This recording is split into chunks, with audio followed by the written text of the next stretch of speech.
జగన్ ఏమంటున్నారు అంటే, అప్పుడిచ్చిన కంపెనీలకే మళ్ళీ టెండర్‌లు కట్టబెట్టారు. ఆ కంపెనీలే పనులు చేస్తా ఉన్నాయి. పన్ను రాయితీలు ఇస్తా ఉన్నారు. కానీ వాళ్ళకిచ్చినటువంటి కాంట్రాక్ట్ వాల్యూ డబుల్ అయ్యేటువంటి పరిస్థితి ఉంది అని కూడా అంటున్నారు. ఇప్పుడు దేశంలో ఉన్న దురదృష్టకరమైన పరిస్థితులేంటంటే, ఒక ప్రాజెక్ట్ అయిపోయినాక, ఆ రోజున్న రేటుకి మెటీరియల్ రాదు, లేబర్ రాదు, కాస్ట్ పెరుగుతుంది. అది అందరికీ తెలిసిన విషయం. వాళ్ళ కొత్త విషయం ఏముంది? ఇహ టెండర్‌లకి ఇచ్చిన విషయంలో చూస్తే ఎవరైతే ది బెస్ట్ కోట్ చేశారో వాళ్ళకి టెండర్‌లు ఇవ్వటం జరుగుతుంది. దాంట్లో మళ్ళీ వాళ్ళు చేశారు కాబట్టి వాళ్ళకి ఐడియా ఉండి వాళ్ళు టెండర్‌లు యేసుంటారేమో గానీ, అన్నిటిని పారదర్శకంగా టెండర్‌లు ఇవ్వటం జరిగింది. దాని విధంగానే ఇవాళ అమరావతి వర్కులు మొదలైనయి. స్పీడ్‌గా అందుకున్నాయి. స్పీడ్‌గా ఇన్ని సం అమరావతి బిల్లు ప్రవేశపెట్టే వరకు ఇటువంటి విమర్శలు చేయకుండా, అమరావతి అయిపోయింది. దీన్ని ఏ విధంగా చెడగొడదామనే కోరికతోనే ఇటువంటి ఆరోపణలు చేస్తున్నాడు జగన్ రెడ్డి. ఇతనేంటంటే గత 2 సంవత్సరాల నుంచి దీని మీద ఎప్పుడు విమర్శ చేయలే. మొన్న బిల్లు పాస్ అయిన కాడి నుంచి టెండర్లు పాత వాళ్ళకిచ్చారు, టెండర్లు పెంచారు. ఏదో ఒకటి ప్రజలను మభ్యపెడదామని చూస్తున్నాడు. వాళ్ళు మనకు తెలుసు. వాళ్ళ పోలవరం కూడా రేటు పెరిగింది. దేశంలో ఏ ప్రాజెక్ట్ అయినా ఒక ప్రాజెక్టు 6, 7 సంవత్సరాలు ఖాళీ వచ్చిందంటే మళ్ళీ ప్రాజెక్ట్‌కి ఫ్రెష్ టెండర్లు అయిపోతే పాత రేట్ల మీద ఎవరికీ కూడా కాంట్రాక్టర్ ముందుకు రారు, చేయలేరు, చెయ్యరు కూడా.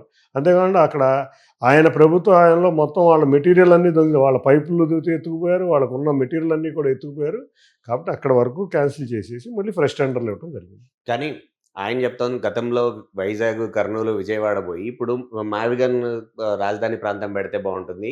పైగా ఈ మాట అనడంతో పాటు ఆయన చెప్తున్న మరో కీలకమైన అంశం ఏంటి అంటే, అసెంబ్లీలో తీర్మానం చేసి పంపారు కాబట్టి అది ఎప్పుడైనా మార్చుకోవచ్చు అనేది ఆయన పర్టిక్యులర్‌గా చెప్పిన మాట. వాళ్ళ పార్టీ చెప్తున్న మాట. అసలు ముందు జగన్ రెడ్డికి అమరావతి క్యాపిటల్ ప్రాంతాలు ఏంటి అని తెలుసుకుంటే బాగుంటుంది. అమరావతి సిఆర్డిఏ రీజన్ మొత్తం కూడా అమరావతిలో భాగం. అంటే గుంటూరు అమరావతిలో భాగమే, విజయవాడ అమరావతిలో భాగమే, బందర్ వరకు బోర్డర్ వరకు కూడా అమరావతి భాగంలో ప్రాంతం. ఆయన చెప్పిన ప్రాంతాల కన్నా ఆయన చెప్పిన 3 సిటీలే కాదు, తెనాలి, నరసరావుపేట, మంగళగిరి ఇయన్నీ కూడా అమరావతిలో భాగం. ఆయన చెప్పిన దానికన్నా ఇంకా ఎక్కువ సిటీలు డెవలప్ అయ్యేటట్టు మేము అమరావతి ప్రాంతాన్ని తీసుకొచ్చాం. ముందు ఆయన అమరావతి యొక్క వైశాల్యం ఏంటి, దాంట్లో ఏమేమి సిటీస్ వస్తున్నాయని తెలుసుకుంటే ఇటువంటి ప్రపోజల్ తీసుకురారు. అసలు ఎవరైనా ఒక రాజధాని అంటే ఒక పేరు వైబ్రేషన్ కోరుకుంటారు. ఢిల్లీ అంటే ఒక వైబ్రేషన్ ఉంది, హైదరాబాద్ అంటే ఒక వైబ్రేషన్ ఉంది, విజయవాడ అంటే మాకు ఒక వైబ్రేషన్. అంటే మావి గన్ అని ఒక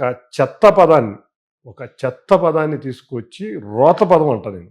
ఒక రోత పదాన్ని తీసుకొచ్చి ఒక క్యాపిటల్‌గా చేయాలని అనుకుంటుంటే, నువ్వు ఎంత అపహాస్యం చేయాలనుకుంటున్నావో మా క్యాపిటల్‌ని మాకు అర్థమవుతుంది.